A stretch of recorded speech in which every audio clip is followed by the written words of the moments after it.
You think it's bad now? Wait and see what Keir Starmer's Labour government looks like. This guy has gone through more faces than Madonna.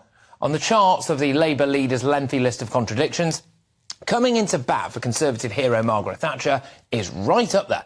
Attempting to woo Tory voters in a piece for The Telegraph, Starmer writes that she brought meaningful change to British politics, adding that Margaret Thatcher sought to drag Britain out of its stupor by setting loose our natural entrepreneurialism. But how exactly did she do that, Sir Keir? By facing down the union barons that were holding this country to ransom, by squaring off against your paymasters. That's bravery. That takes guts. Keir isn't going to do that.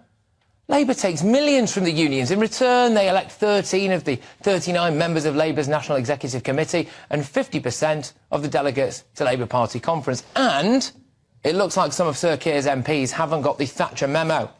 Here we go. Pictures have emerged of Labour MPs attending a glitzy Christmas bash with rail union bosses, the same posse imposing strike chaos on the rest of us throughout the week. And there was no ambiguity as to why they were there. Backbencher Kate Osborne posted on social media, get this, "Great to be with ASLEF union comrades in a wonderfully Christmas venue and solidarity to those taking strike action today."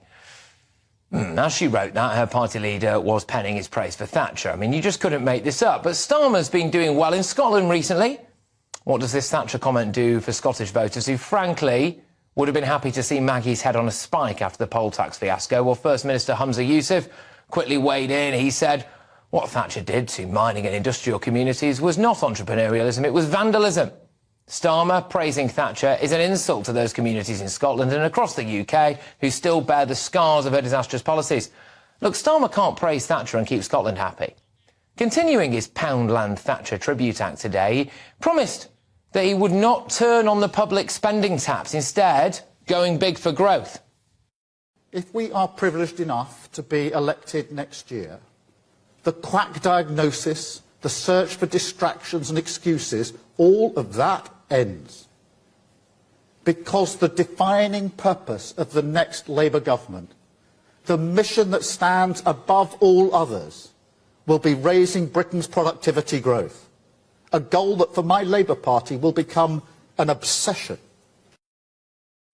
OK, so he's not going to turn the public spending taps on. So when the nurses and doctors are on strike, when the teachers walk out, when the ambulance drivers take the day off, and they're all demanding higher wages, and Starmer's own MPs are out there on the picket lines with solidarity, comrades, what happens to Sir Keir then? What happens to the Labour Party then? He'll have to either turn the spending taps on, tax will go up even more, or he'll face internal revolt. He would be ripped apart. Talking of internal revolts, Labour will be massively split on foreign policy. If Keir Starmer was Prime Minister now, a whole swathe of the Labour cabinet ministers and backbench MPs would have been sacked or lost the whip over his refusal to call for a ceasefire. Indeed, Starmer is so out of tune with his base that Anas Sarwar has been forced into singing from a different hymn sheet. Last month, the Scottish Labour leader slammed his boss for having hurt, quotes, hurt Muslim communities with some of his comments about Israel's action in Gaza. Oh, and because it can never be highlighted enough times, this is the guy that he tried to install into Downing Street. You're also political in the sense that you're quite rightly speaking out against what's happening in Gaza at the present time. Let's not kid ourselves and say that this started on October 7th. No, of course. A lot of people believe that this all started on October 7th because of the resistance or whatever. Jeremy Corbyn there, failing to condemn Hamas for the October 7th atrocities with a man wearing a gimp mask or balaclava who is part of an Irish hip-hop group called Kneecap. Keir Starmer said Corbyn was his friend. Now he says that he was never his friend. My point is this.